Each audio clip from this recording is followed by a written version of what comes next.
자, 드라마 대본 소나기 첫 번째 시간이네요. 여러분들 자, 드라마 대본으로 재구성되었죠. 자, 그러면 어떤 점이 바뀌었고 어떤 사건이 추가됐고 어떤 인물들이 새롭게 나왔고 그러면서 뭐가 변했고 자, 이런 거에 초점을 맞추고 여러분들이 보시면 될 것 같아요. 자, 그럼 첫 번째 시간 들어가 보도록 합시다.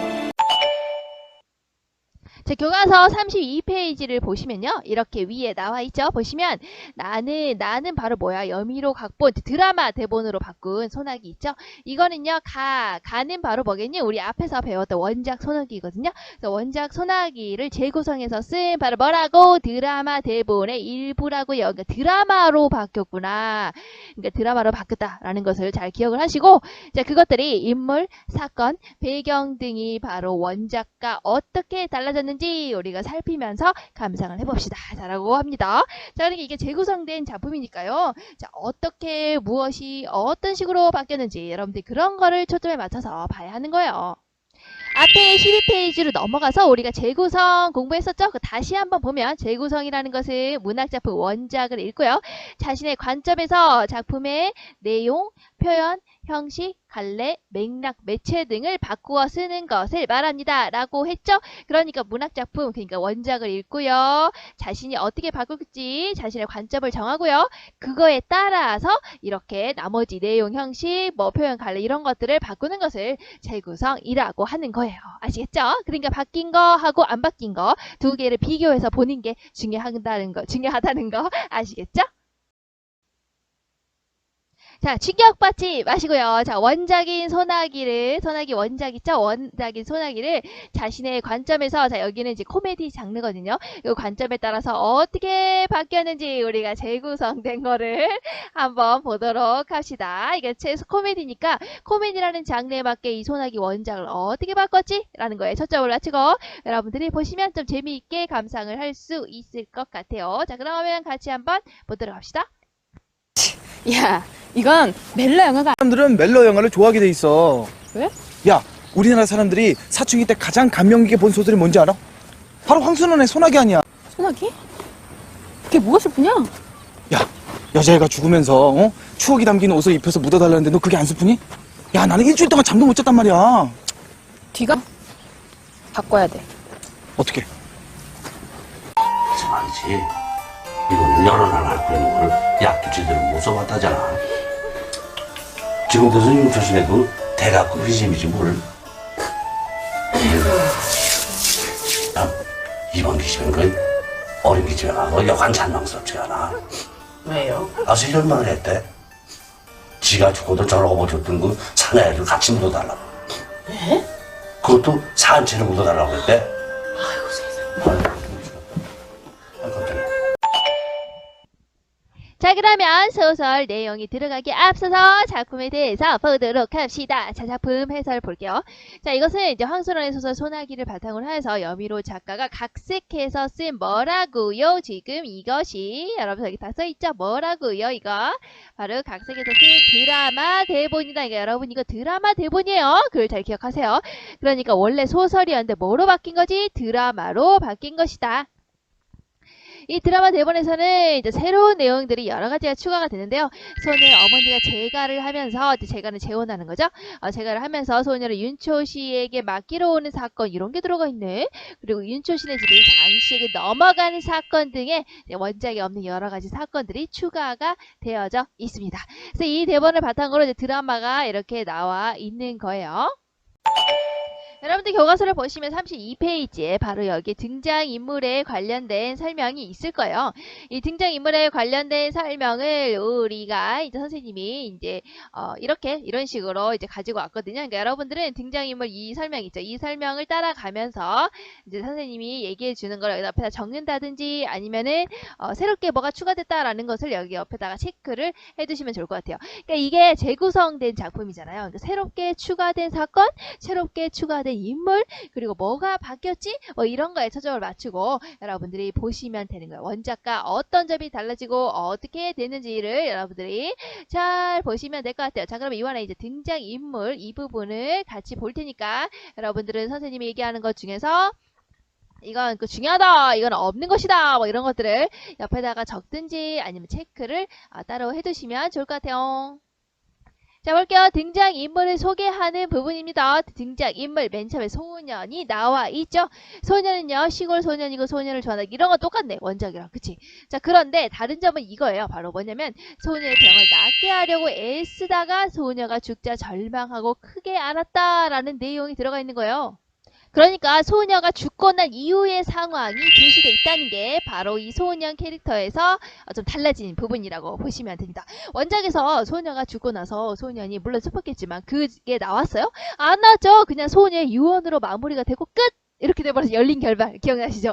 그렇게 끝났잖아요. 자, 그런데 이 드라마 대본에서는요. 드라마에서는 소녀가 죽고 난 이후에 상황이 등장한다는 게 바로 특징이에요. 아시겠죠? 자, 그 부분이 나온답니다. 자, 그럼 소녀를 볼게요. 소녀도 다른 거는 다 똑같아요. 똑같은데 이제 이게 틀린 거죠. 윤철 씨 집에 왜 오게 되었느냐? 바로 할머니는 어머니의 재가로 인해서 오게 되었다라는 게 새롭게 추가된 부분이에요. 그러니까 이제 재가라는 것은 결혼했던 여자가 남편과 이제 죽어서 이별을 하거나 아니면 이혼해서 다른 남자와 이제 결혼하는 경우를 얘기하는데 이게 어머니 재혼이죠. 그러니까 어머니가 재혼을 하게 돼서 이제 어머니가 그쪽으로 데려가기 어려워서 이제 서울에서 윤철 씨 집으로 오게 되었다라는 사정이 들어가 있는 거예요. 이런 거 없었죠. 그 원작에서는 그냥 이제 사업이 실패해서 서울에서 사업을 했는데 사업이 실패를 돼서 그래서 내려오게 되었다. 뭐 이런 식으로만 제시가 됐었잖아요. 그죠? 기억나시죠? 안 나요? 나야 돼요. 아시죠? 자, 근데 여기서는 어머니의 재가라는 새로운 컨셉이 들어가 있다는 거. 자, 그 다음 볼게요. 윤초씨 같은 경우에는요, 윤초씨 있었죠. 그런데 우리가 원작에서는 윤초씨가 어땠죠? 윤초신의 증손녀 딸이라는 그런 정보를 제시하는 것만으로만 존재를 했던 사람이었죠. 자, 그런데요, 여기서는요, 윤초씨의 캐릭터가 조금 더 풍부해져요. 자, 그래서 어떻게 볼 수 있냐면, 자, 원작에는 등장하죠? 하지만 드라마 대본에서 비중이 달라진 인물이라고 볼 수가 있죠. 그러니까 원작보다 드라마 대본에서 비중이 훨씬 커진다는 게 특징이랍니다. 자, 소녀의 징조 보고요. 바로 소녀의 병을 치료할 비용을 마련하기 위해서 나중에 집을 장 씨에게 넘기게 되거든요. 그러니까 소녀를 치료하기 위해서 돈이 필요해서 집을 팔게 되는데 그걸 이제 장 씨라는 나쁜 사람에게 팔게 된다는 그런 컨셉이 나와 있어요. 그러니까 원작에도 등장은 하지만 이 사람은 비중이 드라마 대본에서 훨씬 더 커졌다라는 것을 여러분들이 잘 기억을 하시면 좋을 것 같아요. 자, 그 다음에 장 씨라는 부분 이 사람이 있었어요? 이 사람 없었죠? 자, 이 사람은 바로 새롭게 등장한 인물이라고 보시면 될 것 같아요. 자, 장 씨는요, 바로 이런 사람입니다. 자, 윤초신의 댁에서 머슴살이를 했던 집안의 자식이었어요. 대대로. 그러니까 윤초씨 집에서 대대로 머슴살이 하던 집안의 자식이었으니까 윤초씨 집안에 대해서 약간 열등감을 가지고 있지 않았나? 이렇게 생각을 할 수가 있어요. 자, 그리고 6.25 전쟁을 통해서 큰 돈을 벌게 되죠, 장 씨는. 그래서 나중에 윤초씨의 집을 사게 되는 인물로 나오고요. 윤초씨하고 이제 갈등을 일으키는 인물이 되는 겁니다. 나쁜 사람이라고 생각하시면 될 것 같아요. 자, 그 다음에 봉순이. 자, 봉순이는 있었니? 원작에서 나 처음 보는데, 그죠? 자, 얘도요, 바로 새로 등장한 인물이라고 여러분들이 생각을 하시면 됩니다. 자, 얘는 무슨 컨셉이냐면요. 바로 소년을 짝사랑하는 같은 반 여학생이에요. 소년을 짝사랑. 소년은 누굴 좋아하니? 소녀를 좋아하죠. 소년은 그런데 누굴 좋아한다고? 소녀를 좋아하는데 소녀를 좋아하는 애가 또 누구 있다고? 바로 봉순이라는 거야. 그래서 두 사이에 버럭버럭 삼각관계가 일어나는 이제 그런 내용이 들어가 있어요. 자, 그리고 소녀에게요. 소년에게요. 소년지 이게 발음이. 자, 소년에게 바로 산삼이 있다고 거짓말을 해가지고 소년의 마음을 아프게 하는 내용이 이제 뒤에 에피소드로 들어가 있습니다. 자, 왜 산삼이 있다고 거짓말을 했을까요? 바로 이제 소녀가 아프잖아요. 이제 내용 원작에서처럼 아프기 때문에 그 소녀를 살리고 싶은 거죠, 소년이. 그래서 산삼을 있으면 소녀가 낫지 않을까 싶었는데 마침 산삼이 있다고 봉순이가 그렇게 거짓말을 했다는 그런 에피소드가 있어요. 그 부분에 등장을 한답니다. 자, 그럼 아버지를 볼게요. 아버지는요, 소년의 아버지예요. 자, 그런데 컨셉이 조금 바뀌어요. 우리 그때 뭐였지? 원작에 나오는 아버지는 그냥 별다른 거 없었잖아요. 그냥 마지막 부분에 등장을 하죠. 갑자기 나들이 옷을 입고 등장을 해서 큰 닭을 손에 쥐고 있었다. 뭐 암탉을 들고 가서 뭐 이런 거 있었지. 이 소년의 집에 뭐 갖다 줘야지. 뭐 이런 거. 자, 그런 내용으로만 등장을 하잖아요. 자, 그런데요, 여기서는 조금 컨셉이 달라지게 된답니다. 바로 뭐냐? 윤초 시대에 땅을 빌려서 농사를 짓고 있는 거예요. 자, 이런 사람을 무엇이라고 합니까? 바로 소장농이라고 하죠. 그러니까 아버지는 윤초시 댁의 소장농으로서의 이제 역할로 나오게 된답니다. 자, 그럼 어머니 역시 어때요? 윤초시네 댁 땅을 빌려서 농사를 짓고 있다. 역시 뭐겠습니까? 바로 소장농이 되겠죠. 그러니까 바로 엄마 아빠가 바로 윤초신의 집에서 땅을 빌려서 농사를 짓는 소장농의 역할을 하고 있다라는 게 새롭게 여러분들 추가된 부분이라고 볼 수 있어요. 자, 그럼 양평댁 봤어요? 지금 얼굴이 안 나네. 양평댁 봤어요? 새롭게 추가된 인물이에요. 자, 양평댁은요 윤초신의 댁에서 집안일을 도와주는 아주머니예요. 진짜. 자, 그래서 윤초씨와 함께 정성껏 소녀를 간호하는 역할로 나옵니다. 그러니까 윤초씨 집에서 일하는 아주머니라고 생각을 하시면 돼요. 자, 그럼 인물은 다 봤고요. 우리가 소나기 작품을 볼까요? 소나기 우리 원작은 뭐였죠? 원작 기억나요? 원작은 뭐였지? 원작은 소설이었죠? 자, 그런데 재구성된 이 소나기는요. 바로 뭐라고요? 뭐로 바뀌었다고요? 자, 드라마로 바뀌었구나 라는 거 차이점이죠? 자, 그리고 소설에서는 계절이 뭐였죠? 바로 가을이었죠? 자, 그런데 여기서는 계절이 어떻게 되냐? 바로 달라졌죠? 어떻게? 가을에서 겨울로 가는 요것이 전부 시간 계절적인 배경으로 드러나 있습니다. 나머지는 다 동일해요. 농촌이 공간이고요. 공간적인 배경이고요. 그리고 소나기 제재, 소년과 소녀의 사랑 이런 거는 다 동일합니다. 다른 건 뭐라고? 드라마 대본으로 바뀌었다는 거. 그리고 계절적인 배경이 뭐라고? 가을에서 겨울로 간다는 거. 자, 그 다음 볼게요. 글의 특징을 보시면 원작에 없는 다양한 인물과 사건이 추가된 게 특징이에요. 뭐 장씨라든지 양평땡이라든지 뭐 이런 사람들이 새롭게 추가가 됐죠. 그리고 이제 무엇보다도 소녀가 죽고 난 이후에 이야기가 얼마나 이제 소년이 마음이 아팠는지 뭐 이런 것들에 대해서 나오거든요. 이런 거 없었죠. 원작에서는 뭐 열린 결말, 원작에서는 유언으로 끝나고 그냥 끝? 뭐 이랬잖아. 자, 근데 여기 드라마에서는요, 소녀가 죽고 난 이후에 이야기가 그려진다는 게 바로 특징이라는 것을 여러분들이 기억하시면 좋을 것 같아요.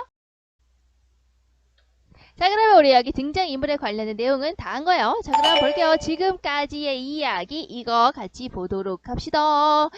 자, 지금까지 이야기 보시면 이제 어머니의 재가로, 이제 재가라는 것을 여기 써있죠. 이제 어머니 재혼하신 거예요. 자, 그래서 어머니의 재혼으로 인해서 자, 소녀는 바로 증조부인 윤초씨에게 맡겨지게 된다. 자, 어머니가 재혼을 했기 때문에 자, 윤초씨에게 맡겨지게 되었다라는 내용이 나와 있어요. 소설과 다른 이유죠. 소설에서는 무슨 이유였지? 집이 사업을 했는데 망해서 그래서 내려오게 되었다. 농촌으로 내려오게 되었다. 이런 이유였잖아요. 그렇죠? 자, 근데 여기서는 어머니가 재혼을 했기 때문에 어쩔 수 없이 이제 맡길 데가 없어서 윤초씨에게 맡겨지게 되었다라는 이유가 등장하고 있죠. 그러니까 소설과 전혀 다른 이유가 되는 겁니다. 그러면 어때? 재구성된 작품에선 다르게 등장하고 있는 거죠. 원작과 다르죠? 자, 그러면 이런 것을 여러분들 주의를 기울여서 봐야 되는 겁니다. 자, 그 다음에 볼게요. 자, 그럼 여기를 보시면 소녀는 자신의 반으로 전하고는 소녀에게 점차 마음이 간다. 자, 여기서부터 해가지고 눈독을 들인다까지 해가지고 이거 있는 내용이에요. 없는 내용이에요. 소설에는 나와 있지 않은 내용입니다. 그러니까 여러분들이 이 부분 또 체크를 해둬야겠죠. 소설에는 나와 있지 않은 내용. 자, 보면 알아요. 자, 소녀는 자신의 반으로 전하고는 소녀에게 점차 마음이 간다. 소녀가 전학을 왔다. 뭐 이런 거 없었죠. 자, 어느 날 소녀는 봉순이가 몰래, 봉순이 이제 소녀를 좋아하는 애였죠. 자, 교실에서 가져간 분필을 소녀가 가져간 줄 알고 자신이 가져갔다고 말해서 선생님께 혼이 난다. 그 뒤에 소녀는 개울가에서 자신이 신던 찢어진 검정 고무신 한 짝을 잃어버리는데 이를 주운 소녀는 양평댁에게 부탁해 고무신을 깨어서 소년에게 돌려준다. 한편 6.25 전쟁을 겪으면서 큰 돈을 번 장씨는 6.25 전쟁을 통해서 큰 돈을 벌었는데 장씨 기억나요? 그 윤초신의 댁에서 대대로 머슴살이 했던 집안. 그 당시는요 윤초씨의 집을 사려고 눈독을 들인다라는 게 이제 이렇게 나와 있는데 이런 내용은 소설에 전혀 나와 있지 않은 내용이죠. 그러니까 이렇게 보시면 되겠네요. 체크. 그 다음에 자 개울가에서 만난 소년과 소녀는 함께 산으로 놀러 갔다가 뭐 이건 있었죠. 자 그 다음에 소나기를 만났다 이건 다 있었어요. 그리고 수수단 속에서 비를 피했다 이런 것도 있었죠. 자 근데 이 부분부터 또 없어요. 어디 소녀가 소년에게 자신의 부모님 이야기를 털어놓는다. 자 그러니까 이거 뭐지? 그 소설에는 나와 있지 않은 내용. 자, 그러니까 수수탄 톡에서 비를 피하면서 소녀가 이제 자신의 어머니가 재혼을 하면서 뭐 내가 여기 오게 되었어. 뭐 이런 이야기 있죠? 이런 이야기를 했다는 거야. 근데 이런 거 있었어요. 소설에서. 못 봤는데. 그렇죠? 그러니까 소설에는 나와 있지 않은 드라마에만 드러나 있는 부분이니까 체크를 꼭 해두시면 좋을 것 같아요. 자, 그럼 들어가 보도록 합시다. 자, 씬 넘버 67이라고 나와있죠? 오, 이거 뭐지? 씬 넘버. 자, 여러분 이거 뭐로 바뀌었다고 했죠? 원래 원작이 소설이었죠? 자, 그런데 뭐로 바뀌었다고요? 드라마로 바뀌었죠. 드라마로 바뀌었다는 건 바로 무엇입니까? 바로 이거를 촬영을 한다는 거예요. 그렇죠? 그러면 촬영을 하는 거니까 촬영에 관련된 용어가 들어가 있겠죠? 재구성됐으니까요. 바뀌었잖아요. 자, 그러면 그 바뀐 재구성됐기 때문에 바뀌어버린 장르에 맞춰서 바로 뭐가 생긴 거지? 드라마기 때문에 장면 번호라는 게 생긴 거예요. 자, 그래서 드라마 대본 용어라고 적혀있죠. 이것은 우리가 장르가 바뀌었죠. 자, 그러면 반드시 알아둬야겠죠. 장르가 바로 우리가 드라마 촬영으로 바뀌었잖아. 그렇지, 뭔가 촬영을 하는 거 영상물로 바뀌었죠. 그럼 바뀌면서 어떤 것들이 우리가 글로 책으로 읽는 소설과 달라졌는 걸 봐야 되는 거야. 자, 처음에 장면 번호라고 하는 씬이라는 게 들어가 있죠. 자, 여러분들 이거 뭐예요? 자, 밑에 볼까? 대본을 쓸 때 촬영이나 편집을 쉽게 하기 위하여 각 장면에 붙이는 숫자. 여러분들 요즘에는 유튜브 촬영도 많이 하고 브이로그도 많이 찍기 때문에 이런 거 많이 알 거라고 생각을 해요. 편집하기 용이하기 위해서. 우리 그거 뭐지? 여러분들 그 보시면은 뭐 이렇게 뭐 코미디 같은 거나 아니면 예능 같은 거 보면 이런 거 있죠. 이런 거 들고 어때?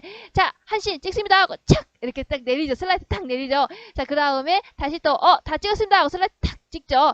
자, 이런 거 한 컷 이런 식으로 우리가 나누잖아요. 씬을. 자, 이런 거를 우리가 한 씬, 그래서 장면 번호라고 하는 거예요. 그러니까 예를 들면 내가 걸어가서 그 다음에 커피를 먹는다 이런 장면을 찍고 싶어. 그럼 어떻게 하니? 자, 찍습니다. 컷 하고 걸어가는 거. 그리고 컷 딱 하고 그 다음에 다시 들어가서 자, 찍습니다. 컷 하고 이제 커피 마시는 거. 그 다음에 커피 다 마시고 컷 하고 자르죠. 그런 다음에 이 두 개를 붙여가지고 여러분들이 영상물을 찍잖아요. 자, 요렇게 한 씬 이런 거를 우리가 이제 장면 번호라고 하는 거예요. 자, 그럼 이런 게 들어갔다는 건 뭐야? 일단 촬영을 한다는 거야. 아시겠죠? 편집을 한다는 거야. 자, 그럼 이게 뭐에서 필요한 겁니까? 바로 어떤 촬영을 하는 거구나, 편집을 하는 거구나 하는 영상물에서 필요한 거죠.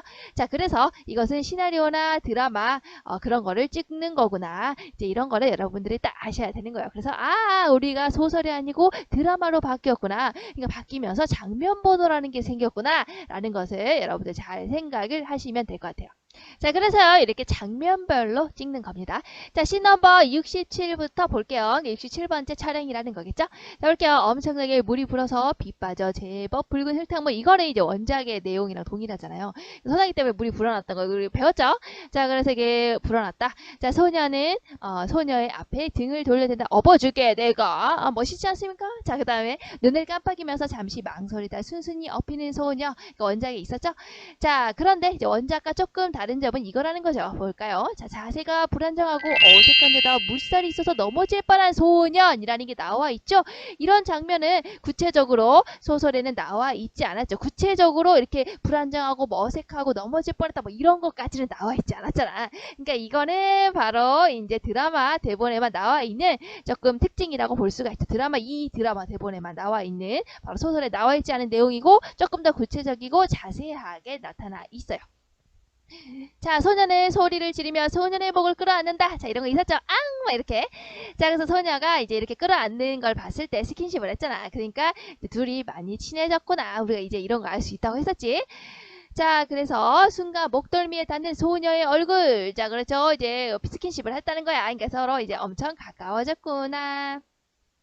잠시 그대로 멈춰서는 소년. 소년은 그대로 가만히 그리고 편안히 소년의 등에 엎혀간다. 여기까지가 이제 소년을 업고 물이 불어난 도랑을 건너는 소년의 모습이에요. 그러니까 우리가 갑자기 개울부터 등장을 했잖아요. 우리가 앞에 원작 소나기는 맨 처음에 소년과 소녀가 어떻게 만나게 됐는지부터 시작을 했죠. 근데 여기 지금 드라마 대본은 어디서부터 시작하니? 이제 개울부터 시작한다는 것을 여러분들이 잘 보시면 좋아요.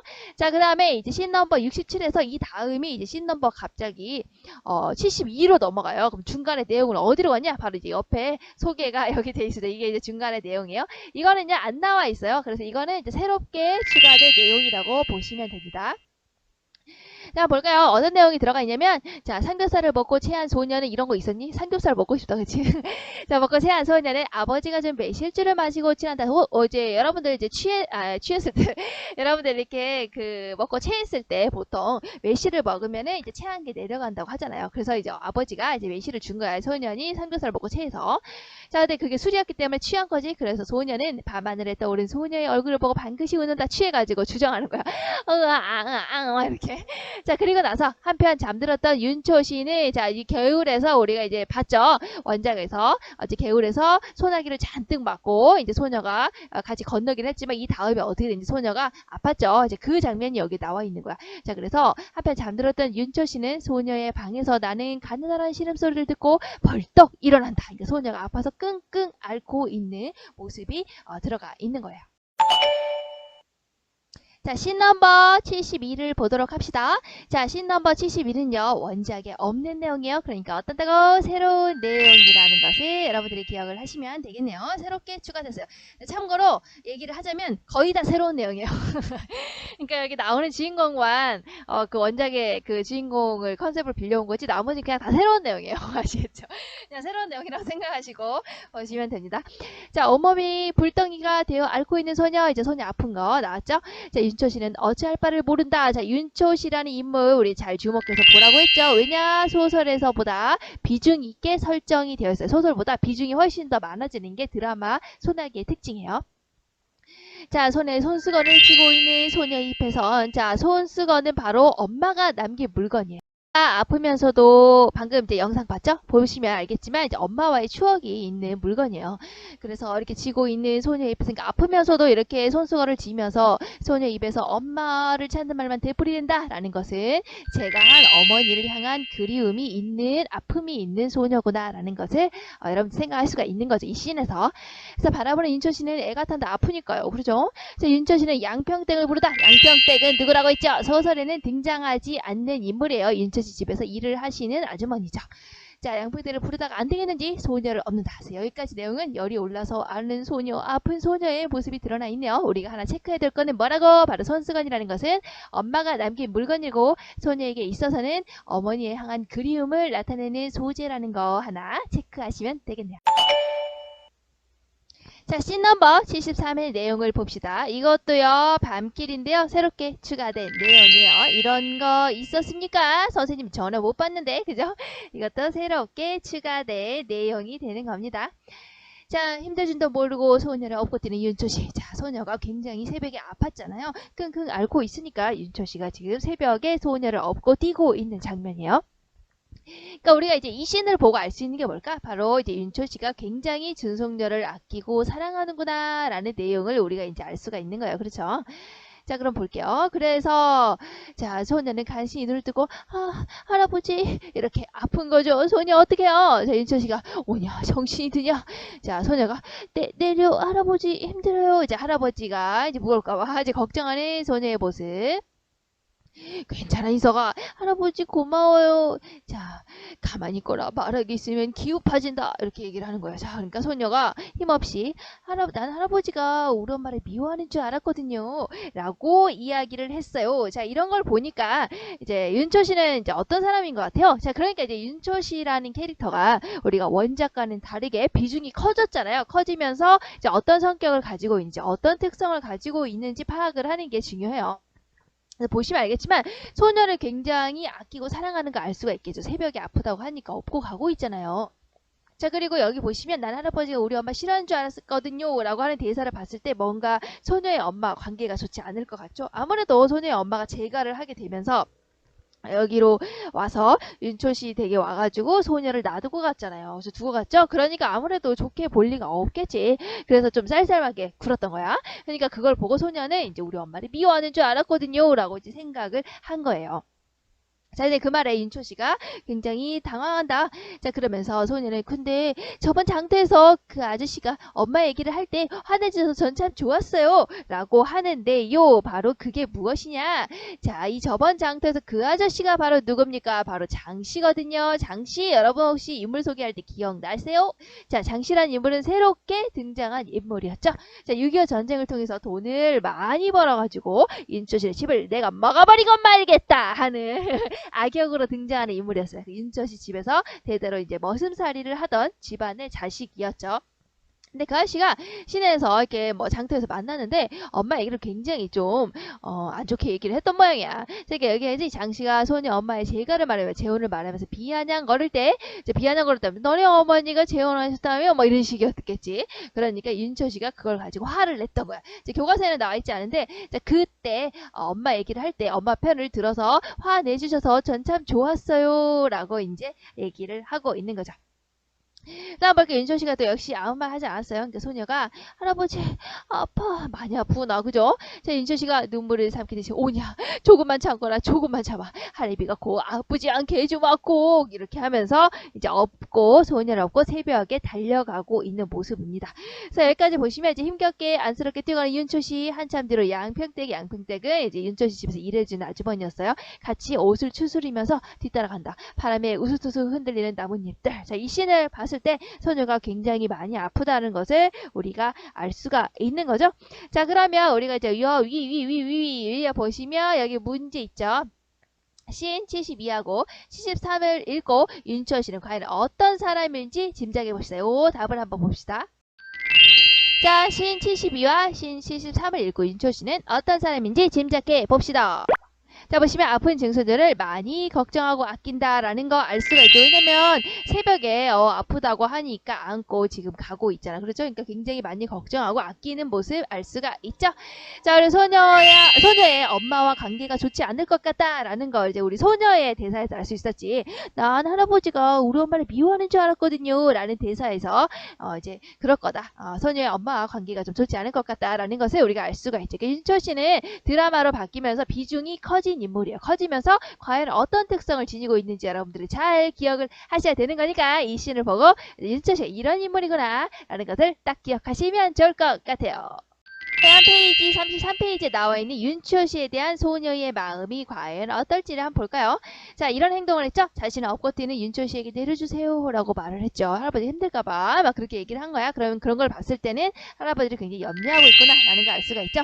저 장터에서 장씨에게 화를 내는 윤초 씨의 모습을 봤죠. 엄마 편을 들어줬잖아요. 장씨가 비아냥거릴 때.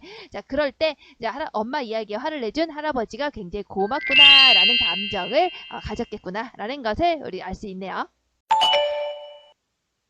자, 그 다음 씬 넘버 75 들어가기 전에 바로 이제 74가 있어요. 이것도 추가된 내용이거든요. 이것도 새로운 내용인데 이거는 뭐 교과서에 이렇게 나와 있지 않으니까 그냥 그렇구나 라고 그냥 보시면 될 것 같아요. 내용을 간단히 보면 학교에서 친구들이 소년의 검정 고무신을 집어 던지면서 소년의 약을 올린다. 이에 화가 난 소년은 친구들과 다툰다. 그래서 검정 고무신이 너 왜 이렇게 난리갔니? 이러면서 친구들 놀렸던 모양이지. 그래서 친구들과 다투는 내용이 이제 씬 74에 있었어요. 자 그러면 씬 75를 들어가 보도록 합시다. 자 씬 75도요. 어떠냐면 새로운 내용이에요. 이런 거 없었답니다. 자 그러니까 같이 보도록 합시다. 자 이걸 보시면요. 자 뭐라고 하냐. 아까 소녀가 아팠잖아요. 자 아픈 소녀에게 어떤 일이 벌어졌냐. 보시면 양평댁의 등에 업혀 나온 소녀. 양평댁이 업고 있었던 거야. 소녀를. 약첩을 든 윤초씨 지금 의원 앞에 온 거야. 병원에 온 거예요. 어두운 표정. 자 의사가 얘기했죠. 하루빨리 서울의 큰 병원으로 데려가 보는 것이 좋을 것 같습니다. 자칫 생명이 위험할 수도 있거든요. 라고 이야기를 하고 있는 거예요. 자 이걸 봤을 때 우리가 이 씬에서 알 수 있는 게 뭐야. 아 소녀의 병이 아주 심각하구나 라는 것을 알 수가 있죠. 여기서는 안 된다는 거잖아. 서울의 큰 병원으로 가야 된다는 거죠. 그러니까 소녀의 병이 매우 심각하구나 아주 많이 아프구나 라는 것을 우리가 이제 씬 75에서 알 수가 있어요. 윤초 씨가 약첩을 이제 건네면서 먼저 들어가게 찬바람 쐬는 일 없더라고 이렇게 얘기를 해서 양평댁이 이해하고 양평댁이 이제 소녀를 데리고 가는 거죠. 윤초 씨는 이제 어디 갈 때가 있었기 때문에 이제 따로 헤어지게 된 거예요. 이제 병원에서. 자, 그래서 소녀는 간신히 고개를 들어 멀어져가는 윤초 씨의 뒷모습을 보다 양평댁이 소녀를 업고 가고 윤초 씨는 이제 다른 곳으로 가려고 하는 거죠. 그러니까 이제 이 씬에서 우리가 이제 알 수 있는 게 뭐예요? 소녀의 병세가 심상치 않은 이 큰 병원에 가라는 그 얘기를 들은 걸 보니까 소녀가 굉장히 많이 아프구나라는 것을 우리가 이제 이 씬에서 알 수가 있어요. 자, 씬 넘버 76을 봅시다. 개울가 내용이요. 자, 보시면 텅 빈 징검다리를 보던 소녀 나무 위로 올라가서 내려다본다. 멀리서 분홍 스웨터와 남색 치마를 입은 소녀가 저 소녀인가? 라고 봤는데 그래서 마음을 진정하려는데 옷매무새를 가다듬고 뛰어내리다가 보면 그러니까 소녀인 줄 알고 막 당황해가지고 막 오호 이렇게 본 거죠. 근데 보니까 소녀가 아닌 꼴망태를 든 자, 꼴망태는 그래서 얘기했죠. 소나 말이 베어먹는 꼴을 베어서 담는 도구입니다. 자, 이런 거라고 생각하시면 되는 거예요. 어쨌든 보니까 소녀가 아니라 누구였다는 겁니까? 바로 봉순이었다는 거야. 자, 그러니까 실망을 한 거지. 제가 좋아하는 소녀가 아니니까. 그래서 얼른 몸을 숨기는 소녀 봉순이 지나가면 다시 그 자리에 앉아서 잘 나오지도 않는 휘파람을 불면서 발을 까불면서 소녀를 기다린다. 그러니까 이거 뭐예요? 어떤 장면인지 굉장히 설레는 마음으로 소녀를 기다리고 있는 씬이죠. 그러니까 이 씬을 왜 넣었을까? 그렇지. 내가 물어보고 내가 대답해서 소년이 그만큼 소녀를 기다리고 있구나. 굉장히 설레하고 있구나. 보고 싶구나. 이제 그런 거를 보여주려고 이 씬을 집어넣은 거라고 보시면 될 것 같아요. 자, 그러면 씬 76에서 나타난 소녀의 모습은 어떨까요? 이런 행동을 했었죠. 자, 보시면 소녀가 아니고 소년이에요. 소년. 남자예요. 아시겠지? 이거 왜 이렇게 썼을까요? 소년이에요. 소년. 아시겠죠? 자, 나무 위로 올라가서 소녀가 오는지 지켜보고 있었죠. 그때 봉순이가 소녀로 착각을 했어요. 햇바람을 불다가 이러다가 이제 실망하고 발을 까불면서 소녀를 기다리고 있었죠. 자, 이걸 봤을 때 어떤 거라고 알 수 있습니까? 굉장히 설레는 마음으로 소녀를 기다리고 있구나. 이것을 알 수가 있네요. 자, 씬 넘버 77을 봅시다. 역시 찻집. 이 내용은요, 새로운 내용입니다. 자, 여기서 무슨 일이 벌어지냐 방금 봤죠? 자, 낯선 남자와 복도방 아저씨하고 이야기를 나누고 있는 윤초씨. 자, 복도방은 이제 부동산 생각하시면 돼요. 자, 그래서 윤초씨가 지금 부탁한 일은 어찌 된 건가? 그러니까 집을 파는 것을 얘기하는 거예요. 그러니까 이게 어떻게 된 거냐면 소녀가 아프잖아요. 아프니까 지금 어땠지? 굉장히 많이 아파서 서울의 큰 병원으로 가야만 했었죠. 자, 그러려면 뭐가 필요한 거야? 돈이 필요하지. 소녀를 위해서 돈이 필요한 거야. 근데 갑자기 돈이 어디서 생기겠니? 결국에 집을 팔 수밖에 없는 거예요. 그래서 부동산을 지금 와가지고 집을 파는 얘기를 하고 있는 겁니다. 남자는 난처한 표정으로 글쎄요. 그게 워낙 덩어리가 커나서요. 자, 윤초씨가 좀 손해를 보느라도 빨리 얘기를 쓰면 쉽네. 자, 적임자가 있긴 합니다만 이라고 했는데 그 사람이 누구냐? 바로 장씨였어요. 악역이죠.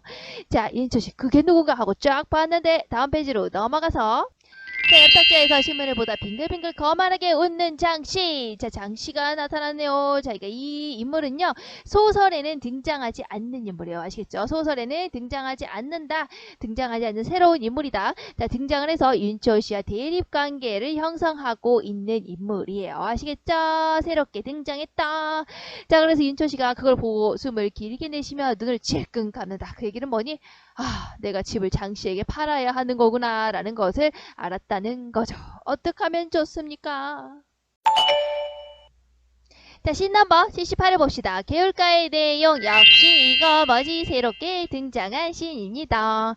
자, 방금 하죠. 양평댁이 소녀를 업고 지나가면 툭 떨어지는 흰 조약돌. 이 조약돌은 어디에서 온 것이냐? 바로 나무에 앉아서 졸던 소년이 조약돌을 이제 안에 주머니 안에 넣고 있다가 툭 떨어진 거야. 졸고 있다. 그죠? 서둘러 내려오는 바람에 떨어지고 만다. 빙그르르 도는 소장지 제육대로 떨어지는 것을 이렇게 아주 얘기하는 거예요. 조약도 떨어지면서 남자아이가 이제 소년이 졸다가 떨어지는 걸 이렇게 빙그르르 도는 소장. 하지만 소녀는 아픈 것도 있고 조약돌을 주워서 흙을 털어내고 그러니까 조약돌을 굉장히 소중하게 여기는 것을 알 수가 있죠. 이내 걱정스러운 표정으로 빈 징검다리를 본다. 그럼 조약돌의 의미는 어떨까요? 바로 원작과 동일해요. 바로 뭐니? 바로 소년이 지금 누구를 기다리면서 이것을 가지고 있었습니까? 그러니까 소녀를 기다리고 있는 거죠. 그러니까 소년이 소녀를 그리워하는 그것이 있어줄까? 그리워한다는 것을 우리가 이제 알 수가 있죠. 이 조약돌을 가지고 있다는 것에서. 그래서 이 의미는 원작과 동일하다는 것을 기억하시면 될 것 같아요. 자, 여기까지 보시면 소녀를 기다리다가 나무에서 떨어지는 소년까지 얘기가 되겠네요. 자, 오늘은 여기까지 하도록 합시다. 다음 시간에 만나요. 안녕.